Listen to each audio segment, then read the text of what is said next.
이 시간 주님의 은혜가 함께 하기를 소원합니다. 하나님은 예수 그리스도 안에서 언약 백성된 우리에게 성경을 통해서 말씀하십니다. 그리고 성찬을 통해서 우리를 채워주시고 우리가 함께 언약 백성이 되었음을 확증해 주십니다. 하나님이 어떤 분이신지 성경은 우리에게 알려주시며 하나님이 우리를 위해 행하시는 일이 무엇인지 알게 하십니다. 오늘 말씀은 특별히 언약 백성들을 위해서 하나님께서 우리를 위해서 싸우시는 분이다. 그리고 심판하시는 분이다. 공의로 심판하시는 분이다. 이것을 보여주는 말씀입니다. 누군가 우리 편이 되어준다는 것만큼 우리에게 힘이 되는 것이 없습니다. 요즘 우리는 여러 나라들 사이에서 끼어서 어려운 시기를 보내고 있습니다. 물론 우리 스스로 자주 국가로서 해야 될 일이 있고 그리고 나타내야 될 그런 표현과 그런 마음들이 있지만 또 한편으로는 우리는 누군가 편을 들어주기를 바라고 기대합니다. 그리고 그것이 필요합니다. 그것이 필요 없는 나라는 사실은 아무데도 없습니다. 모든 나라가 그런 게 필요합니다. 우리와 같은 목소리를 내고 우리를 위해서 우리 편을 들어줄 나라가 있으면 좋겠다 이런 생각을 하게 됩니다. 그런데 세상에서 영원한 내 편은 아무도 없습니다. 역사를 보아도 영원히 서로 편이 되는 나라는 아무도 없었습니다. 영원한 내 편은 나라고 개인이고 상관이 없이 하나님 외에는 없습니다. 가장 귀한 예수 그리스도를 희생해 가면서까지 구원을 베푸시는 하나님 외에 영원한 내 편은 아무도 없습니다.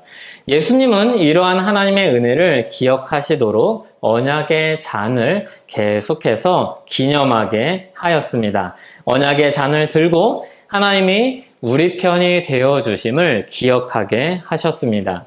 하나님은 언약을 맺은 백성들을 위해서 싸우시고 최후 승리를 얻게 하기까지 쉬지 않으시는 하나님입니다. 그래서 성찬은 하나님이 우리와 언약을 맺으신 하나님이심을 기억하는 행위입니다. 우리가 나누는 잔은 언약의 잔입니다. 언약의 잔이라 함은 하나님과 우리가 언약을 맺은 백성이요 하나님은 우리의 하나님이심을 기억하고 그것을 기념하는 행위입니다. 말씀을 통해 하나님이 예수 그리스도를 통해 우리와 맺으신 이 언약을 생각하고 성찬을 통해 그 은혜를 우리 몸으로 경험하는 것이 바로 성찬입니다. 그리고 그분을 힘입어서 또 하루하루 살아가는 것이 바로 우리의 삶입니다. 지난 시간 이사야 62장 말씀을 보면서 쉬지 않으시는 하나님을 이야기했습니다. 쉬지 않으시는 이 하나님과 그리고 함께 일하는 파수꾼에 대해서 살펴보았습니다. 62장 6절을 보면 하나님이 파수꾼을 세워서 주야로 계속 잠잠하지 않게 하신다고 말씀했습니다. 그리고 파수꾼이 성벽 위에 서서 보는 것이 있습니다. 쉬지 않으며 일하시는 하나님을 봅니다. 62장 8절 이하를 보면 여호와께서 그 능력의 팔로 행하시는 일을 봅니다. 결국 그 일은 무엇인가 하면 우리를 위해서 베푸시는 구원 역사입니다. 자기 백성을 위해서 일하시는 하나님을 보고 그 하나님께 기도를 합니다. 그리고 63장 오늘 말씀에 오면 파수꾼이 한 사람을 보게 됩니다. 그게 1절에 나오는데 함께 한번 다시 읽어보도록 하겠습니다. 에돔에서 오는 이 누구며 붉은 옷을 입고 보스라에서 오는 이 누구냐? 그의 화려한 의복 큰 능력으로 걷는 이가 누구냐? 그는 나이니 공의를 말하는 이요 구원하는 능력을 가진 이니라. 아멘. 한 사람이 남쪽에 있는 에돔으로부터 올라오고 있습니다. 보스라는 에돔의 수도입니다. 이스라엘 남쪽 에돔의 수도 보스라에서 한 사람이 올라오고 있습니다. 이 사람은 붉고 화려한 옷을 입고 있습니다. 그리고 위엄이 있는 모습으로 옵니다.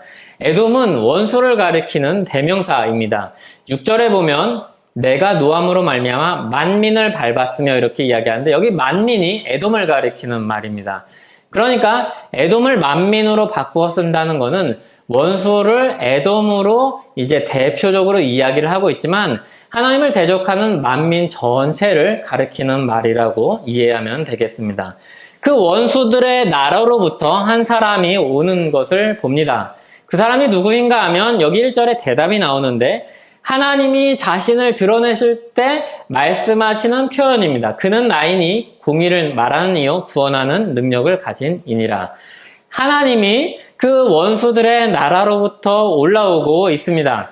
그런데 이분의 성격, 이분의 특징, 이분의 손에 들린 것을 보여주는데 공의의 말씀과 구원의 능력입니다. 하나님의 공의로 원수들과 싸워서 이기며 승리하시고 하나님의 백성들을 구원하시는 하나님이 원수들의 나라로부터 올라오고 있습니다. 그리고 2절 이하를 보면 이분이 붉은 옷을 입고 있는 이유가 나옵니다. 붉은 옷과 화려한 옷은 병행 구절로 붉고 화려하게 보이는 옷입니다. 그런데 멀리서 올라오시는 이 분을 가까이서 보면서 그 말씀을 들으니 이 붉은 옷을 입고 있는 이유를 깨닫게 됩니다. 포도주 틀을 밟는 자가 포도즙이 옷에 튀어서 붉게 물든 것처럼 그분의 옷은 피로 물들어 붉어진 것이었습니다. 원수들의 피로 물들어서 붉게 된 것입니다. 파수꾼은 원수들을 공의로 멸하고 돌아오시는 하나님을 보고 있는 것입니다. 그러니까 원래 붉은 옷을 입고 있거나 화려한 옷을 입고 있는 게 아니라 싸움에서 이기고 심판이 끝나고 승리하신 하나님을 보고 있는 것입니다. 3절을 보면 하나님은 이 일을 홀로 행하십니다. 만민 가운데 나와 함께 한 자가 없이 내가 홀로 포도즙 틀을 밟았는데 이렇게 말씀합니다. 그리고 5절에 보면 내가 본즉 도와주는 자도 없고 붙들어주는 자도 없으므로 이상하게 여겨 내 팔이 나를 구원하며 이렇게 말씀합니다. 그러니까 이 심판을 행함에 있어서 공의를 행함에 있어서 홀로 역사하고 계심을 싸움을 이기고 계심을 우리는 알 수 있습니다. 누가 이 에돔을 공의로 멸망시키는가 하면 아수르도 아니고 바벨론도 아니고 페르시아도 그 어떤 나라도 아닙니다. 그러니까 사람들이 보기에 저 나라면 공의를 행하기에 부족함이 없겠다 싶은 그 어떤 나라도 아닙니다. 저 사람이라면 공의를 이루기에 하나님의 역사에 일조하기에 괜찮을 만하다 싶은 그 어떤 사람도 아닙니다.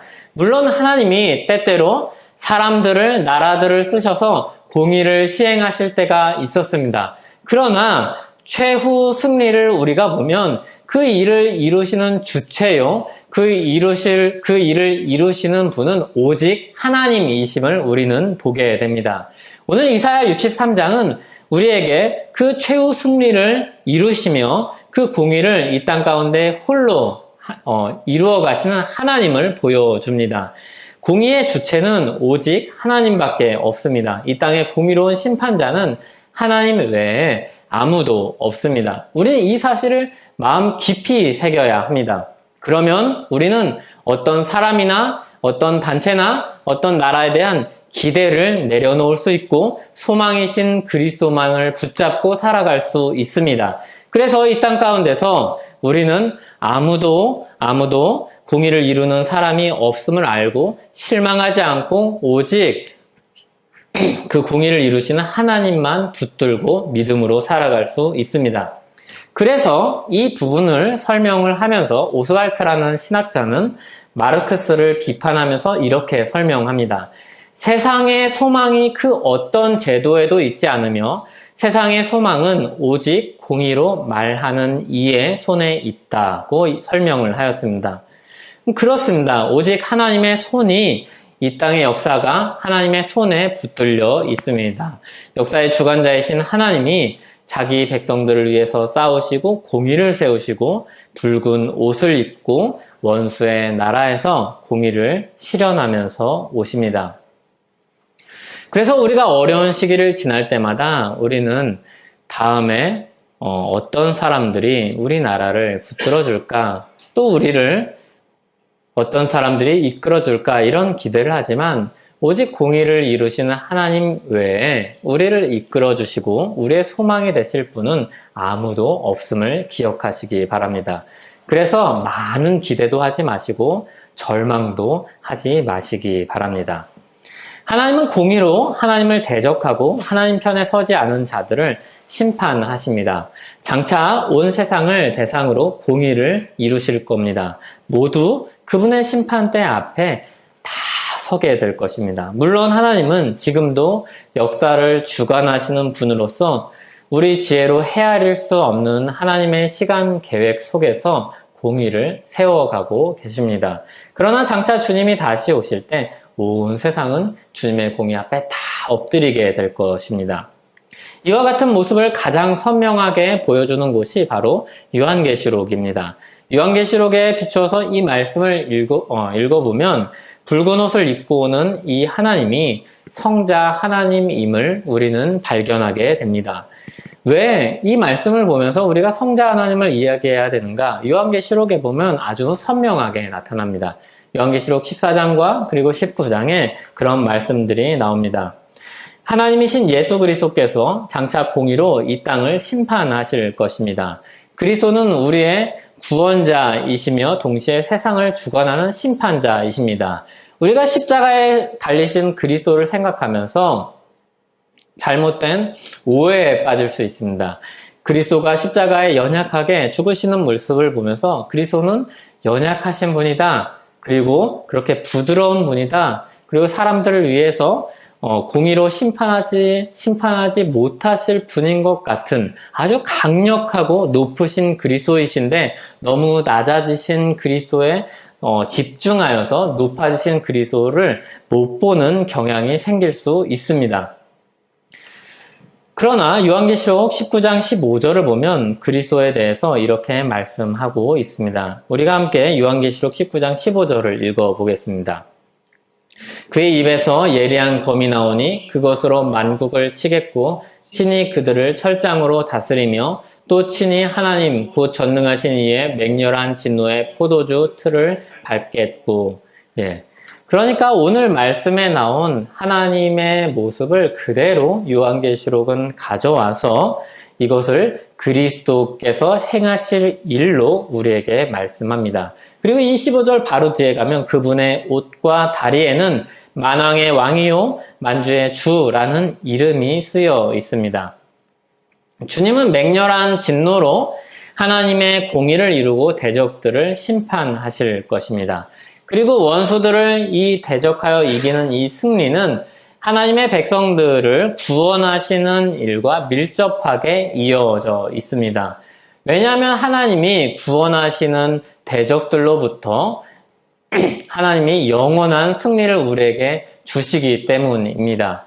하나님이 그 영원한 대적들을 남겨두신다면 그들의 힘을 여전히 세력을 발휘하도록 내버려 두신다면 우리는 여전히 어려움을 당하고 그리고 괴로움을 당할 수 있습니다. 그러나 하나님이 이 원수를 완전히 심판하시는 그날에 우리의 구원은 완성될 것입니다. 더 이상 우리를 위협하고 미혹하고 유혹하고 넘어뜨리는 세력은 없을 것입니다. 그러므로 이 심판은 우리의 구원의 완성이기도 합니다. 하나님의 공의를 이루심과 그리고 우리의 구원을 완성하는 것입니다. 그래서 오늘 말씀에 보면 하나님의 공의를 이루심과 하나님의 구원을 이루심이 같이 등장하고 있는 것입니다.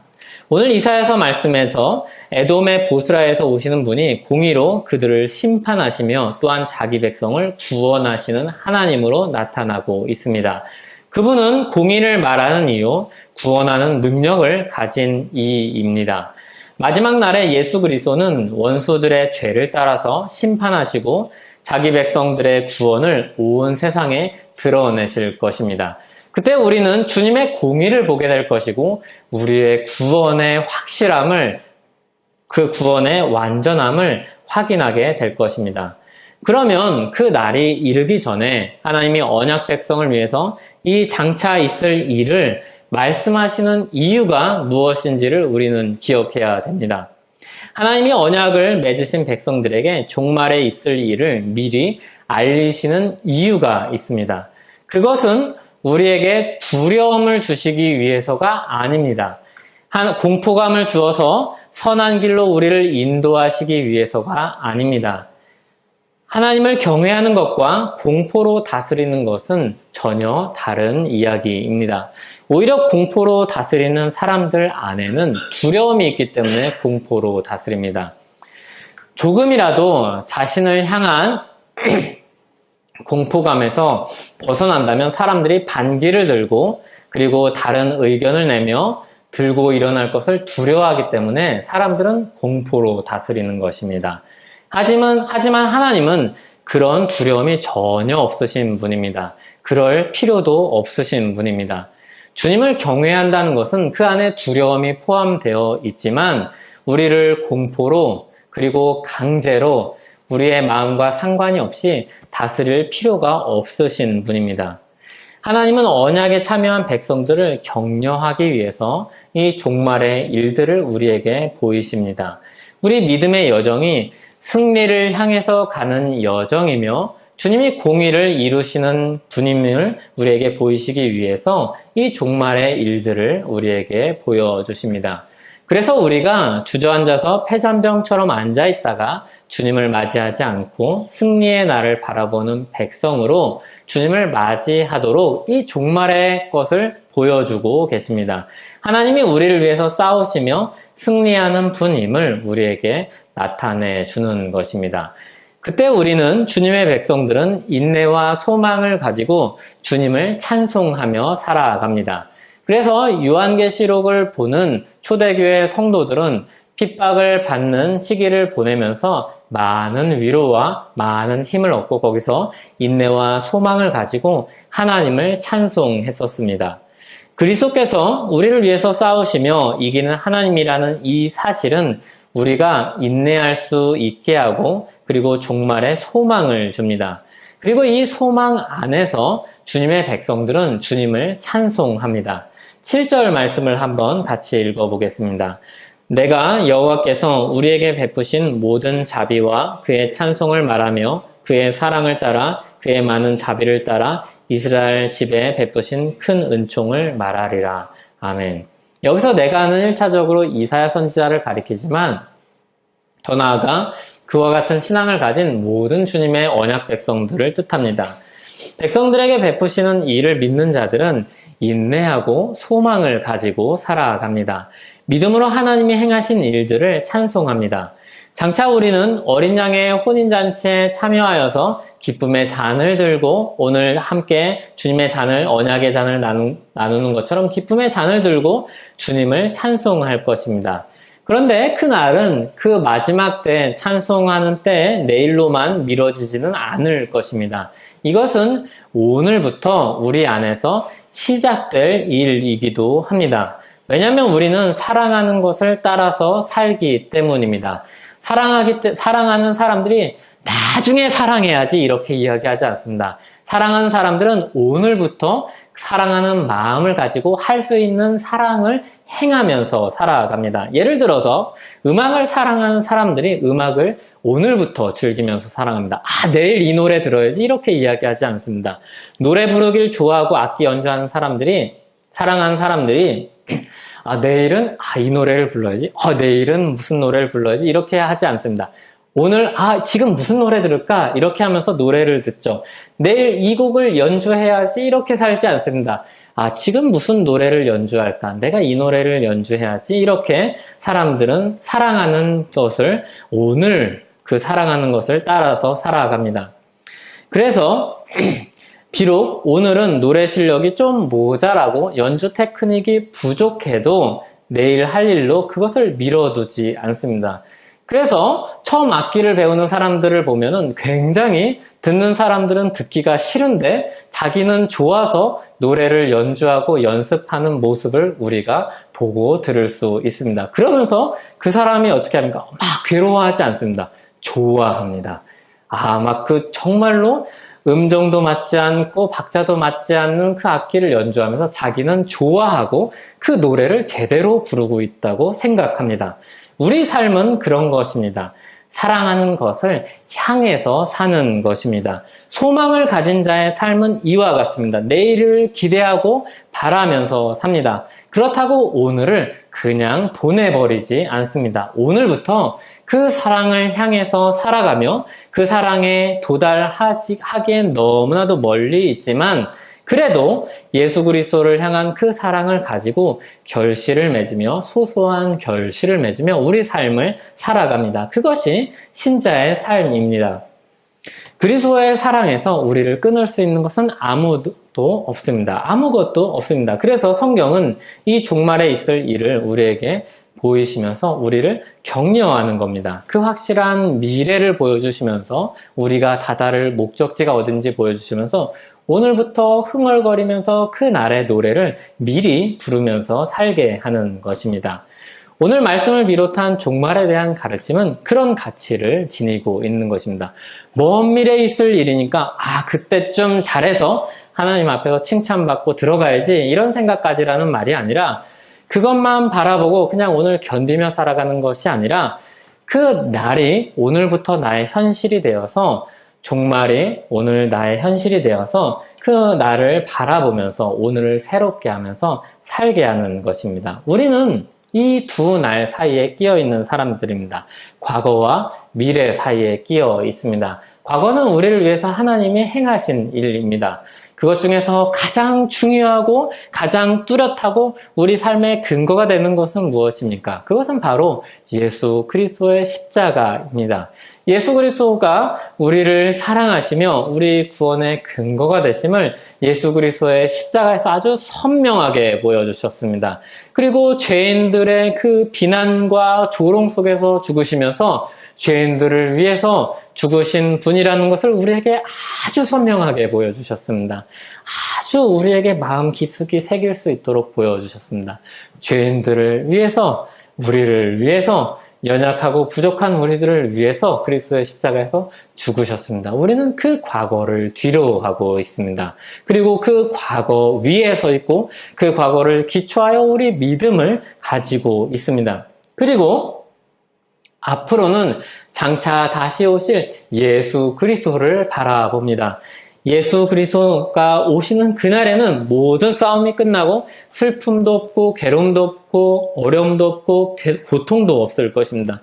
주님 안에서 우리는 찬송하는 삶을 살 것입니다. 온전하고 영원히 평안의 삶을 살게 될 것입니다. 우리는 원수들의 피로 붉은 옷을 입고 오시는 예수 그리스도를 볼 것입니다. 물론 이것은 그림 언어입니다. 승리하고 심판하시는 그리스도를 우리는 만나게 될 것입니다. 공의를 완전히 실현하시는 그리스도를 맞이하게 될 것입니다. 승리자여 심판자이신 그리스도 편에 서서 그를 찬송할 것입니다. 우리는 이 과거와 이 미래 사이에 서 있습니다. 이 사이 속에서는 우리는 인내와 소망을 가지고 찬송하며 살아갈 것입니다. 구원의 은혜와 소망의 은혜 사이에서 살아가는 사람들이 우리임을 기억하시기 바랍니다. 그 사람들 입에는 항상 찬송과 기도가 있습니다. 구원의 은혜를 알고 소망의 은혜를 바라보는 사람들에게는 늘 감사의 마음과 하나님을 의지하여서 어려운 가운데서도 인내하고 그리고 소망을 가지고 찬송하는 삶이 있습니다. 그러한 인내와 소망의 삶이 우리 삶 전체를 다 칠하여서 채우는 우리 인생 되기를 소원합니다. 같이 기도하겠습니다. 하나님 아버지, 우리가 마지막 때를 바라보고 살아가는 사람들입니다. 이 땅 가운데서는 그러나 정말로 우리의 연약한 모습들과 이 세상의 수많은 불의와 그리고 괴로움들을 안고 살아갑니다. 그럼에도 주님, 우리가 소망을 가지고 살아가는 것은 하나님이 이 역사의 주관자이시며 최후 승리를 우리에게 안겨주실 분임을 믿기 때문입니다. 공의로 이 땅의 모든 악을 심판하실 하나님이심을 믿기 때문입니다. 주님 믿음으로 이 땅 가운데서 인내와 소망을 가지고 주님 찬송하며 사는 인생 되게 하여 주시옵소서. 예수님의 이름으로 기도하옵나이다. 아멘.